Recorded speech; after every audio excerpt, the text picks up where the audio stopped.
एक बार की बात है, सीलमपुर गांव में महेश और उनकी पत्नी विमला रहा करते थे। उनका एक पुत्र भी था, उसका नाम था गुड्डू।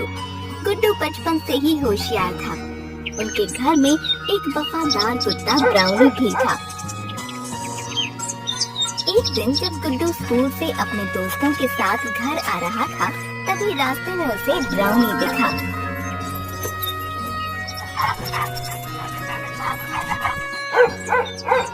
अरे ब्राउनी, तू मुझे लेने आया है क्या? चल मुझे पकड़, देखते हैं कौन जीतता है। आज तो देखना मैं ही जीतूंगा, तू हर बार जीत जाता है। आज ही मैंने समोसे खाए और अब मैं चीते जैसा दौड़ूंगा। जो जीतेगा उसे ये बिस्कुट मिलेगा। दोनों घर की तरफ भागने लगे।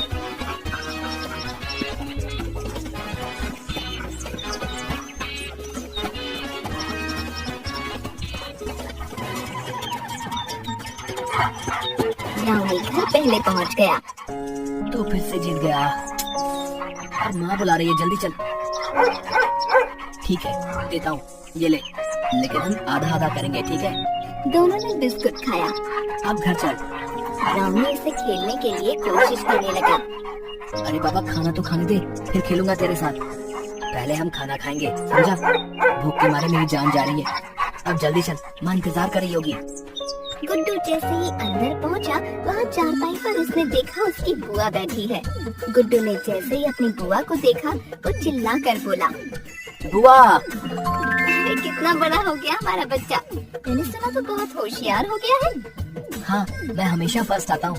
माँ, मुझे बड़ी भूख लगी है, खाना दो ना, वरना मैं पतला हो जाऊंगा और हवा में उड़ने लगूंगा। दे दो ना प्लीज। भाभी, मुझे भी बड़ी भूख लगी है, पता चला मैं भी उड़ने लगूं। अरे नहीं बहना, तू हवा में नहीं उड़ेगी, देखना। क्यों? क्योंकि उसके लिए तुम्हें पतला होना पड़ेगा और मुझे नहीं लगता कि तुम एक दिन ना खाने से पतली हो जाओगी। भाभी, देखिए ना भैया को। हाँ भीना, अभी आई है वो और आप शुरू हो गए। शांत हो जाइए। माँ, खाना।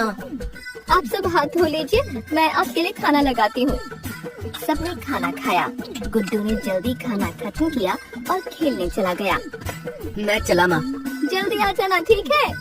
आ जाऊंगा। दोनों बाहर चले गए। शाम को दोनों घर लौटे। बेटा गुड्डू, हमें तुमसे कोई जरूरी बात करनी है। गुड्डू, तुम आगे की पढ़ाई बुआ के साथ रहकर करोगे, शहर के अच्छे विद्यालय में जाओगे। क्या मैं ब्राउनी को भी लेकर जा सकता हूँ?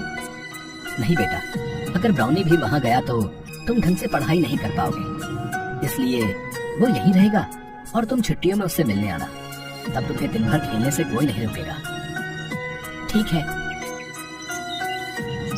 रात को गुड्डू ब्राउनी के साथ सोया। मेरे भाई पापा कह रहे हैं कि मुझे शहर जाना होगा, पर मैं तुझे छोड़ के नहीं जाना चाहता और माँ पापा को भी छोड़ के नहीं जाना चाहता। लेकिन मैं जब कल चला जाऊंगा तब तो क्या करेगा? सुन, तू मुझे कॉल करेगा, लेकिन तुझे तो फोन करना भी नहीं आता। लेकिन तू माँ को बोल देना, वो तुझसे मेरी बात करा देंगी। तेरा कभी मन करे तो मुझसे मिलने आ जाना, ठीक है? मेरे जाने के बाद तू बाद में कुछ दोस्त बना लेना। तू अकेला अकेला बोर हो जाएगा, मैं भी वहाँ नए दोस्त बना लूंगा। लेकिन तुझे पता है, मुझे सबसे ज्यादा तेरी याद आएगी, क्योंकि तू मेरा भाई है ना। अच्छा सुन, तू मुझे याद करेगा ना? मुझे भूलियो मत। दोस्त बना सकता है तू, बेस्ट फ्रेंड मत बनाइए किसी को, समझा?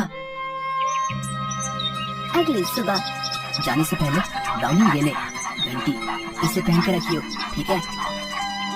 इसके बाद गुड्डू रोते रोते अगली सुबह बुआ के साथ शहर चला गया।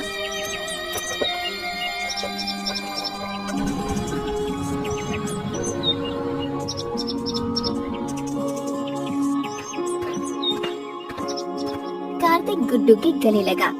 आज से गुड्डू हमारे साथ ही रहेगा, उसे अपने कमरे में ले जाओ।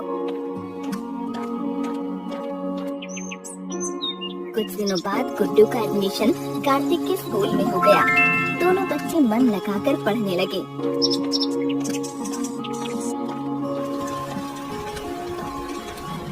इसी तरह कई साल बीत गए। एक दिन, अजी सुनो ना, कितना समय हो गया अपने बेटे से मिले हुए। आप उससे कहो ना वो यहाँ आए, हमसे मिल ले। ठीक है, रुको, उसे कॉल करता हूँ। हेलो। हाँ जी पिताजी। कैसा है तू? सुन, तेरी माँ चाहती है कि तो उससे मिलने यहाँ आ जाए। ठीक है पिताजी, मैं आज ही कंपनी में छुट्टी के लिए बात करता हूँ। ठीक है। कुछ दिनों बाद गुड्डू बिना बताए शाम को घर पहुंच गया। माँ, गुड्डू, तूने यहाँ आने से पहले बताया भी नहीं कि तू आ रहा है। बड़ा हो गया मेरा बेटा। गुड्डू ने माँ के पैर छुए तो खुद पापा भी आ गए और फिर पापा के भी पैर छुए। जीता रहे बेटा, तूने आने से पहले बताया नहीं, हम तुझे लेने ही आ जाते। अगर बता देता तो आप सभी को सरप्राइज कैसे करता। कितना बड़ा हो गया है मेरा बेटा। चल हाथ मुंह धो ले, मैं तेरे लिए खाना बनाती हूँ। अचानक उनके घर के बाहर से एक बछड़ा जंगल की ओर जा रहा होता है। अरे कोई रोको उसे, अरे जाने मत दो भाई। खाना खाते वक्त गुड्डू अपनी माँ से बोला, लगता है यहाँ पर जंगली जानवरों का ज्यादा ही आतंक फैला हुआ है। अभी तो लोग कितना डर रहे हैं जंगल जाने से, पर जब मैं आया था तो उस तरफ तो कोई जंगल था ही नहीं। तो फिर वो किस जंगल की बात कर रहे हैं? नहीं बेटा, वो सब जानवरों की वजह से नहीं डर रहा, बल्कि उस भूतिया जंगल की वजह से डरा है। वहाँ एक राक्षस रहता है। वो जंगल सुबह गायब हो जाता है और शाम होते ही वापस अपनी जगह पर आ जाता है। माँ, ऐसा भी कभी होता है क्या? एक जंगल ही अपनी जगह से गायब हो जाए। अच्छा ये बताओ, ब्राउनी कहाँ है? तब से दिख नहीं रहा। बेटा बहुत जंगल में चला गया था, हमने बहुत ढूंढा, वो नहीं आया और उसका बहुत इंतजार भी किया। क्या आप सभी ने मुझे क्यों नहीं बताया? हम नहीं चाहते थे कि इन सब का असर तेरी पढ़ाई पर पड़े, इसलिए हमने तुझसे बात छुपाई। इसके बाद गुड्डू लेट गया और सोचने लगा। उसके दिमाग में कई सवाल चल रहे थे। वो दिमाग में सोचता है, ये सब चल क्या रहा है? जंगल कैसे गायब हो सकता है? अगले दिन गुड्डू अपने पुराने दोस्तों से मिलने चला जाता है। गुड्डू चल रहा होता है, तभी उसे रास्ते में राजीव मिलता है। अरे गुड्डू, तू कैसा है मेरे दोस्त? लगता है तू तो भूल ही गया था कि तेरा एक गांव भी है। नहीं यार, बस पहले पढ़ाई और अब ये जॉब, ये सब छोड़ो। रवि और मनु कहाँ है? चल मैं भी उन्हीं के पास ही जा रहा था। दोनों वहाँ पहुँचे। गुड्डू तू देखो भाई, आज कौन आया? बड़ा अच्छा लगा यार तुझे इतने दिनों के बाद देखकर। हाँ यार, बहुत टाइम हो गया था तुम सबसे मिले हुए। अच्छा भाइयों, ये बताओ सब लोग जंगल से इतना डरते क्यों है? अरे भाई क्या बताऊं, तेरे जाने के बाद इस गांव में एक बाबा आया था। वो जंगल में तपस्या कर रहा था। कई सालों तक तपस्या करने के बाद उसके ऊपर मिट्टी की परत जम गई और इस गांव के कुछ आदमियों ने नशे में उस बाबा के ऊपर लाठी मार दी और उस लाठी मारने की वजह से बाबा की तपस्या भंग हो गई और बाबा को चोट भी आ गई।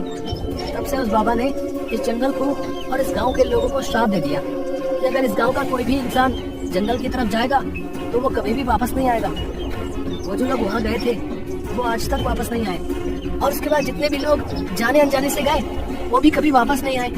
श्राप कभी खत्म नहीं होगा भाई। इसके बाद रवि गुड्डू को श्राप कैसे टूटेगा वो बताता है। ये सुनने के बाद चलो दोस्तों, मैं घर जाता हूँ, माँ भी इंतजार कर रही होगी। इसके बाद गुड्डू वहाँ से चला जाता है और घर जाते वक्त वो गांव के उसी रास्ते पर जाता है जहाँ से जंगल शुरू होता है, लेकिन उसे जंगल नहीं दिखाई देता। इसलिए वो घर लौट आता है और रात होने का इंतजार करता है। रात होते ही वो बिना किसी को बताए जंगल की तरफ चल पड़ता है। वो जैसे ही जंगल के पास पहुंचता है, ये क्या, दिन में तो यहाँ कोई जंगल नहीं था, अचानक इतना बड़ा जंगल कैसे आ गया?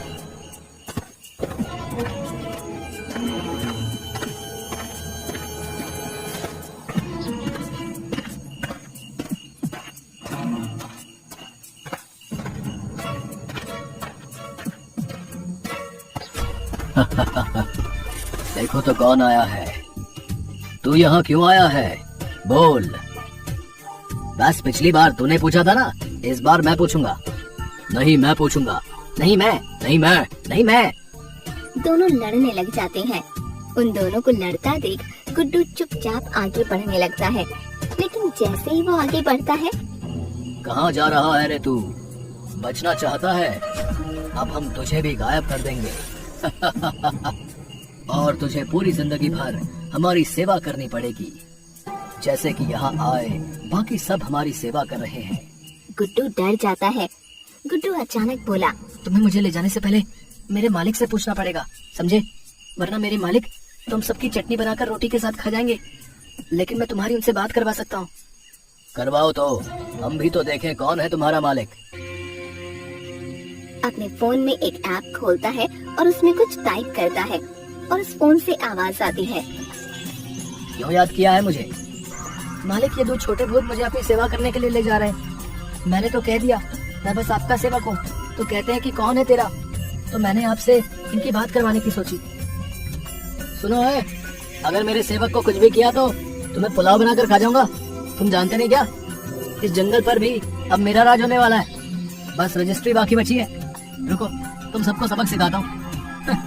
उसके बाद फोन से बिजली गिरने और डरावनी आवाजें आने लगी। दोनों भूत आपस में बात करने लगे। सुन, लगता है ये हमसे भी ज्यादा शक्तिशाली है। कहीं ऐसा ना हो इस आदमी के चक्कर में हमें अपनी जान से हाथ धोना पड़े। दोस्त निकल, जल्दी कर भाई, ये नई आफत आ गई है जंगल में। चलो अच्छा हुआ, इन बेवकूफ भूतों से तो छुटकारा मिला। अब मुझे बाबा के पास जाना होगा। इसके बाद गुड्डू उस पेड़ के पास गया और बोला, हमें माफ कर दो बाबा, आपके साथ उन लोगों ने जो कुछ भी किया उसकी सजा आप बाकी सभी भोले भाले गांव वालों को तो मत दो। मैं आपसे हाथ जोड़कर विनती करता हूँ। अचानक बाबा आ गए। मुझ तक पहुँचना बहुत मुश्किल था, लेकिन तूने अपनी चिंता ना करते हुए अपने गांव वालों के बारे में सोचा। मैं तुम्हारे इस जंगल को शाप मुक्त कर दूंगा। पहले तुम्हें मेरी पहेली का जवाब देना होगा। पूछिए बाबा। जंगल है पर पेड़ नहीं है, नदी है पर झरना नहीं है, गांव है पर घर नहीं है। बताओ ऐसा क्या है? गुड्डू थोड़ी देर सोचता है। बाबा, इस पहेली का उत्तर नक्शा है। बहुत बढ़िया लड़के, बहुत बढ़िया। लेकिन अभी एक और पहेली, उसके बाद तुम्हें अपने कार्य में सफलता मिलेगी।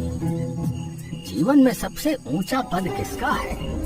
लेकिन इस बार तुम्हारे पास समय सीमा होगी। मेरे 5 तक गिनने से पहले तुम्हें उत्तर देना होगा। मैं ध्यान रखूंगा बाबा। जीवन में सबसे ऊंचा पद किसका है? बहुत सोचने के बाद उसे ध्यान आया। बेटा, जिंदगी में हम अपने गुरु का ऋण कभी नहीं उतार सकते। वही हमें मार्गदर्शन देते हैं, जिंदगी में सफल बनाते हैं। सबसे उच्चतम पद गुरु का ही होता है। बाबा, गुरु का पद सर्वोच्च है। सही जवाब। तुम सच में एक समझदार लड़के हो। जाओ और अपने गांव वासियों के साथ खुशी से रहो। जा, किया तेरे गांव को श्राप से मुक्त। आज के बाद ये जंगल कभी अपनी जगह से गायब नहीं होगा।